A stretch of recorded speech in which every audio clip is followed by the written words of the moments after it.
Baik, Assalamualaikum warahmatullahi wabarakatuh. Selamat pagi Pak.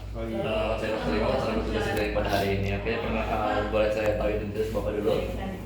Ya. Nama Bapak siapa? Imus Oke, Bapak untuk usianya berapa? 20. 21 tahun. Untuk alamatnya Pak? Oke, baik Bapak, di sini kita melakukan pemeriksaan fisik pada bagian perut Bapak ya.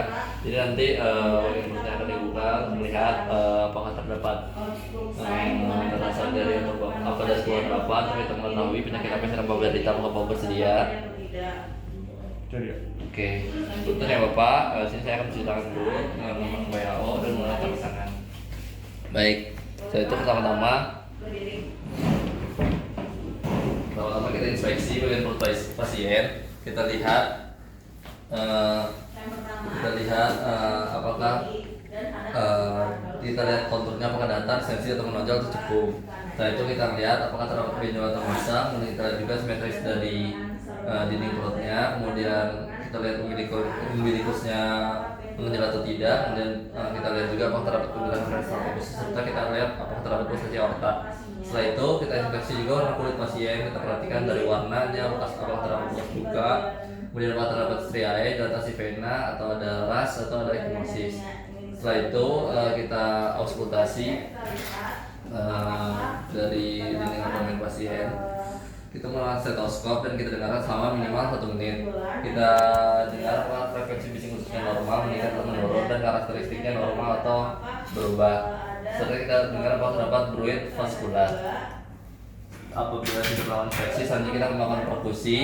Di sini kita minta pasien bawa punten ya, tuh kakinya dulu ditekuk, dua-duanya Pak. Setelah itu kita perkusi bagian perut pasien. Kita perkusi di 4 kuadrannya. Setelah itu kita perkusi batas hepar. Kita perkusi batas bawah dulu. Untuk perkusi dari batas bawah itu secara horizontal dari batas umbilicus ke kuadran kanan atas dengan di lead media clavicularis. Kita dengarkan sampai berubah suara kita tempat redup di atas. Perkusi sama dari horizontal dari garis puting hingga ke bawah sampai menemukan perubahan suara dari sonor hingga redup. Oke, untuk batasnya di sini. Kemudian kita ukur jarak dari keduanya titik yang mengalami perubahan suara ke redup. Setelah itu kita perkusi limpa. Ini untuk perkusinya itu dari akhir sonor paru kiri ke batas costa ke linea axillaris anterior. Setelah itu kita perkusi dinding dada kiri ke linea metaxillaris CS6 ke arah lateral. Dari sini kita perkusi ke lateral. Setelah itu minta pasien untuk menarik nafas. Punten Pak, tarik nafas. Kita perkusi kembali. Oke, Bapak boleh buang nafas lagi. Setelah itu kita palpasi ringan. Kita letakkan jari dan tangan kita di keempat kuadran. Kita identifikasi suhunya dan kelembapannya. Setelah itu kita palpasi atau palpasi dalam. Kita sama tempatnya di 4 kuadran yang tadi. Kita identifikasi apakah terdapat massa. Apabila ada massa ditentukan lokasinya, ukuran, bentuk, konsistensi, dan apakah terdapat rasa nyeri. Setelah itu kita lihat juga apakah terdapat tanda-tanda peritonitis. Setelah itu kita palpasi hepar. Minta pasien berbaring rileks dan sudah menekuk kedua kakinya. Kemudian kita palpasi. Punten Bapak boleh tarik nafas. Oke.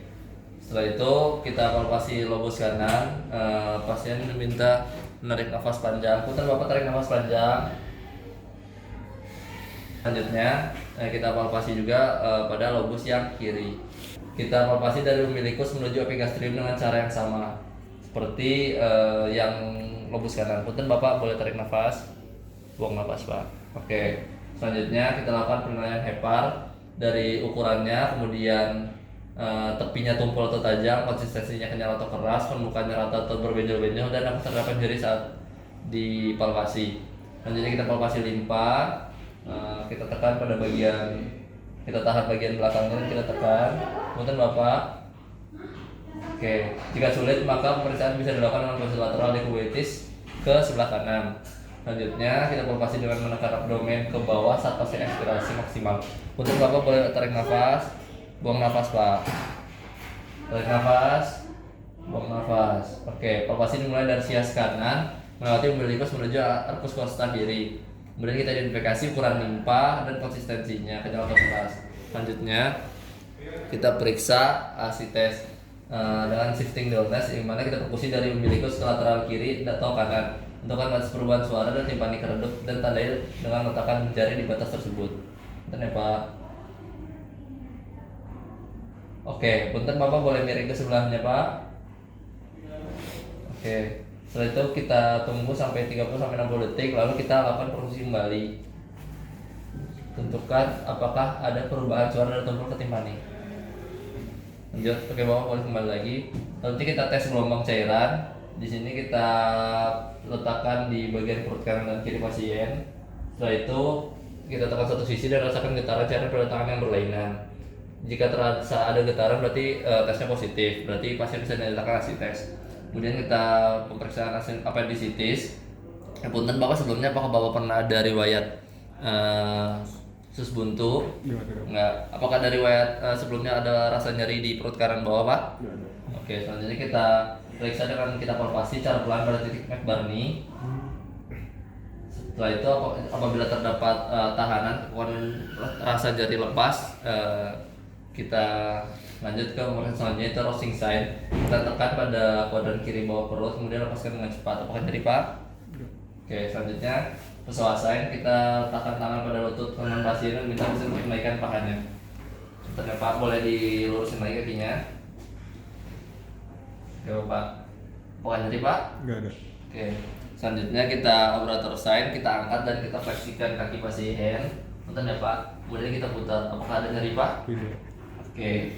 Selanjutnya kita lakukan pemeriksaan hernia inguinalis. Punten Bapak boleh turun kembali ke bawah Pak. Di sini kita periksa hernia inguinalis pasien. Kita minta pasien untuk berdiri di hadapan kita. Punten ya Bapak, nanti kita akan melakukan pemeriksaan hernia di bagian selangkah Bapak. Boleh dibuka sedikit celananya. Nanti kita akan melakukan, saya akan menilai ketidaknyamanan Bapak. Selanjutnya kita gunakan sarung tangan dan kita lihat apakah ditemukan adanya benjolan. Kita lihat dari warnanya. Apabila ada, kita lihat dari warnanya dan benjolannya apakah kemerahan. Kemudian lokasinya dan apakah terdapat pembengkakan pada kulit. Kemudian kita palpasi benjolan dan tentukan apakah ada nyeri atau tidak. Kemudian konsistensinya padat dan cair. Jika terdapat pada skrotum, kita lakukan tes transsimulasi yang dimana apakah di dalam benjolan itu mengandung isi. Kemudian kita arahkan mainlight ke skrotum bagian bawah. Kemudian coba untuk mengurangi ukuran benjolan dengan manual atau gunakan jari. Bagian terbawah dan benjolan ke arah atas atau cincin dalam inguinal. Jika gagal dan dilanjutkan, proses ini dikatakan berhasil jika benjolan hilang dengan atau tanpa gurgle sound. Kemudian kita letakkan jari telunjuk kanan di atas saluran inguinal atau letakkan jari kanan atau kiri pada cincin luar inguinal dan jari sebaliknya pada cincin dalam inguinal. Kemudian kita minta pasien mengulang falsafah manuver. Punten Bapak boleh batuk. Oke. Selanjutnya kita lihat apakah ada benjolan yang keluar dari cincin inguinal tersebut. Lalu kita tentukan atau kita korelasikan benjolan itu berdasarkan dari itu inguinal direct atau indirect atau femoral hernia. Kemudian kita lepaskan sarung tangan dan cuci tangan. Setelah itu kita catat hasil temuan pada setiap pemeriksaan dan simpulkan pada pasien dari pemeriksaan yang telah dilakukan. Baik Bapak, alhamdulillah untuk pemeriksaan sudah selesai. Selanjutnya kita akan melakukan pemeriksaan lainnya apabila diperlukan dan saya akan mendiagnosis penyakit Bapak. Sekian dari saya. Assalamualaikum warahmatullahi wabarakatuh. Terima kasih Pak.